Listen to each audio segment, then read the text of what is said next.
నిత్యం ఏదో ఒక రీజన్తో వార్తల్లో ఉంటుంది ఏం మాయ చేసావే మూవీ. ఇప్పుడు మళ్ళీ మహేష్తో ముడిపడిన టాపిక్తో ట్రెండ్ అవుతోంది. ఏ మాయ చేసావే కథను మహేష్ని దృష్టిలో పెట్టుకొని రాశారట గౌతమ్ వాసుదేవ మేనన్. అంతేకాదు, ఇనీషియల్ డ్రాఫ్ట్లో మెగాస్టార్ చిరంజీవి కూడా ప్రామినెంట్ రోల్ ఉందట. చిరంజీవి సెట్లో పనిచేసి కుర్రాడి ప్రేమ కథగా రాసుకున్నారట గౌతమ్.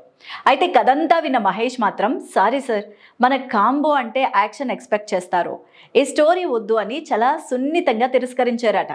దీంతో సీన్లోకి సింబు, చేతు ఎంట్రీ ఇచ్చారనమాట. లేకుంటే మహేష్ గౌతమ్ కాంబోలో క్లాసిక్ రిజిస్టర్ అయి ఉండేది విత్ మెగాస్టార్ ప్రెజెన్స్లో. ఈ స్టోరీ తెలియని వారు ఆచార్యలో మిస్ అయిన ఛాన్స్ గురించి మాట్లాడుకుంటూ ఉంటారు. ఆచార్యలో చరణ్ చేసిన రోల్ కోసం ముందు మహేష్నే అనుకున్నారు. అంతా అయిపోయింది, సెట్స్లో అడుగు పెట్టడమే తరువాయి అన్న ఎదురు చూపులు కూడా కనిపించాయి. కానీ లాస్ట్ మినిట్లో వర్కౌట్ కాలేదు ఆ ప్రాజెక్ట్ కూడా. ప్రస్తుతం SSMB 29తో బిజీగా ఉన్నారు మహేష్ బాబు.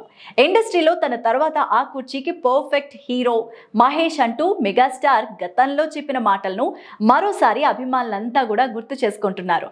ఫ్యూచర్లో అయినా ఈ కాంబోకి స్కోప్ ఉందా అనే చర్చ కూడా సాగుతోంది.